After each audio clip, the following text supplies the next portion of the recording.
All right, greetings class. Today we're going to hear about the last set of verbals of the chapter, infinitives. So we've heard about participles, we've heard about gerunds, and now infinitives.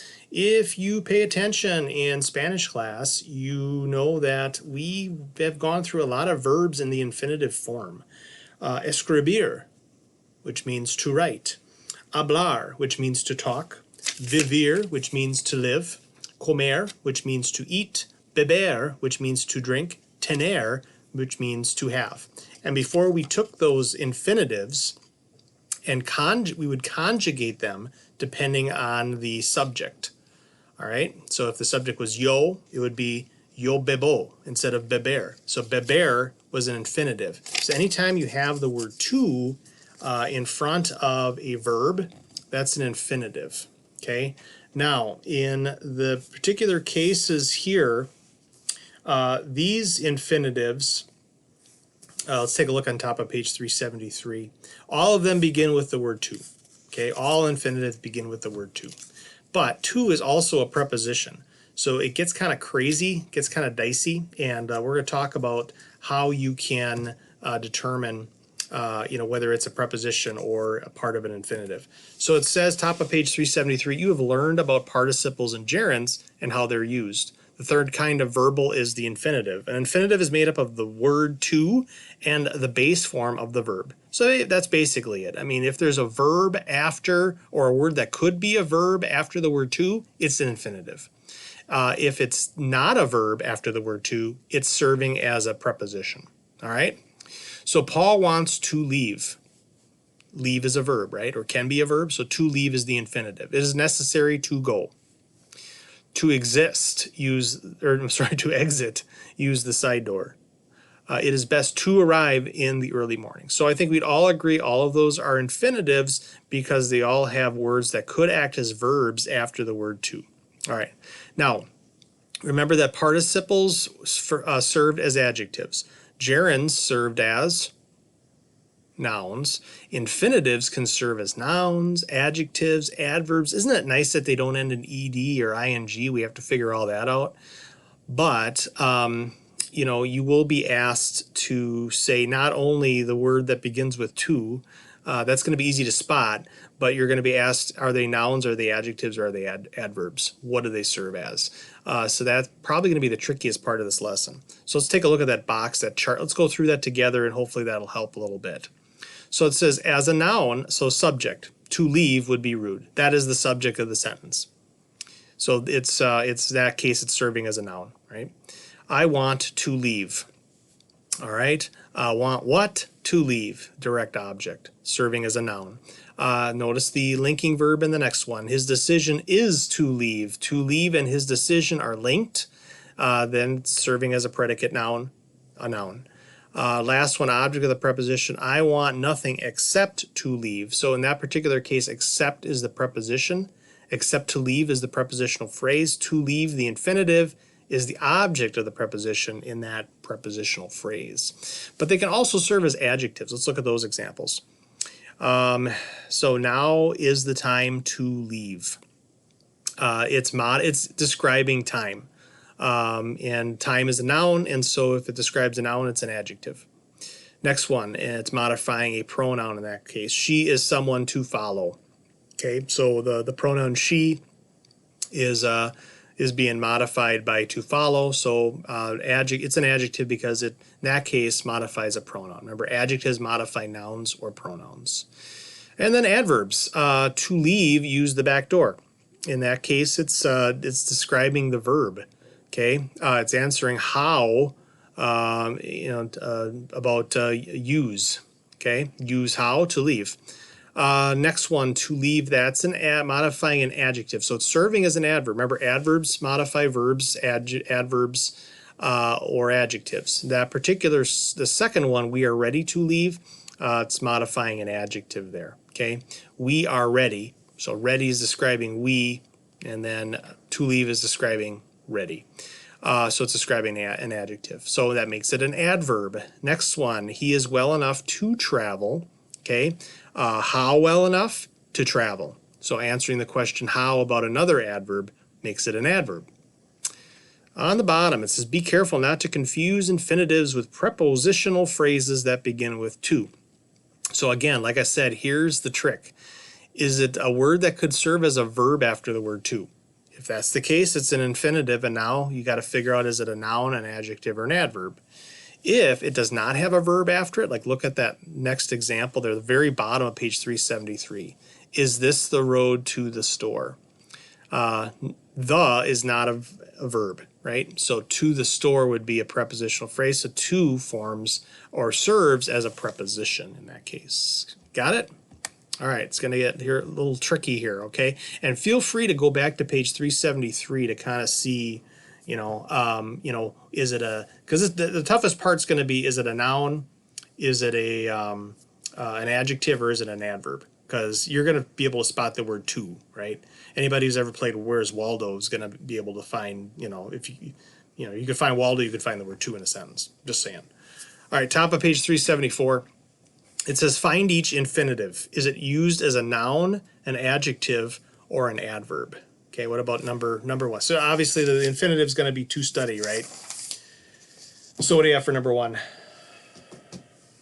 Or, I mean, is it, well, first, is it an infinitive or is it a preposition? Now, it's an infinitive. It's got the word study can be a verb, right? So what is it serving as?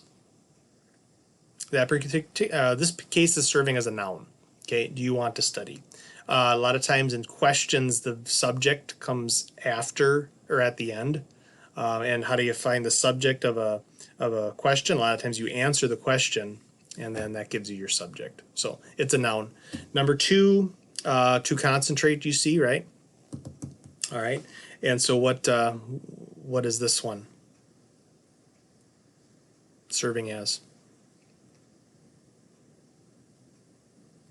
Okay, this one's serving as a noun. Okay, this particular case serving as a noun on number two. Number three, that one is to some. All right, is some a verb? Nope. So to some quiet corner or room is the prepositional phrase. So there is no infinitive in number three. We would say no infinitive, and then move on to number four. How about that one? Looks like to concentrate again, right? We said it was a noun in number two. Is it a noun again in number four? Okay, nope. In that case, it's an adverb. Okay, easier to concentrate. Easier how to concentrate. Number five, to study, right? And then what's the, is it a noun, an adverb, or an adjective? It's very similar to the example we had on the other page. It's describing time. Time is a noun, so it must be an adjective. Number six.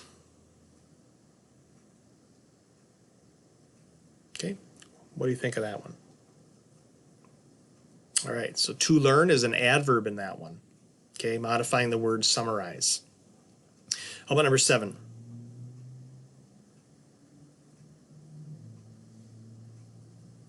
There's two of them, right? So to summarize, to explain. To summarize, that's the noun, that's the subject of the sentence, so it's a noun. All right, to explain is also a noun. So in that case, it's see the linking verb is.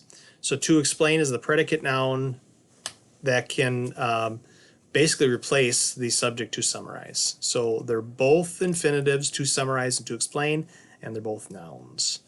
So let's sum it up. Let's take a look on middle of page 374, and there's now the owl's chilling in his chair, and he's pointing with a, looks like a Harry Potter wand, or I don't know what that is, actually. Not really sure what that is.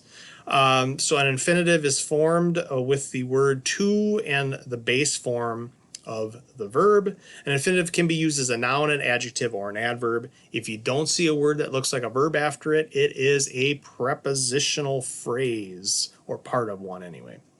All right, I think we need some more practice on this one. Why don't we spend some more time on it? So bottom of page 374, says write each infinitive, label it noun, adjective, or adverb to tell how it is used in the sentence. Write none if a sentence has no infinitive. Look at the example. It says to learn, you must find a good way to study.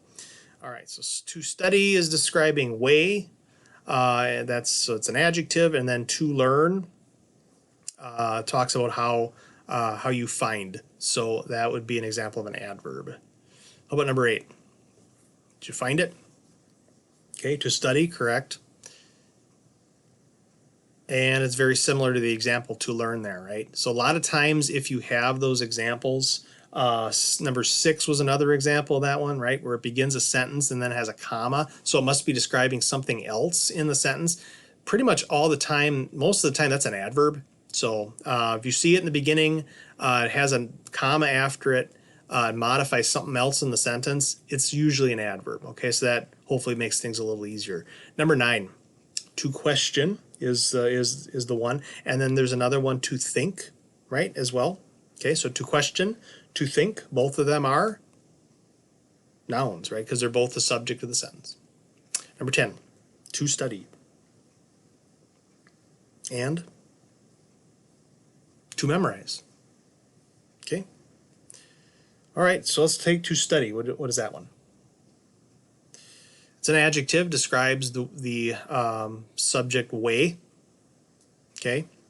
And then to memorize, that's a noun. It's a predicate noun actually describing or replacing way. Let's see, number 11. How many we got there? We got 1 or 2.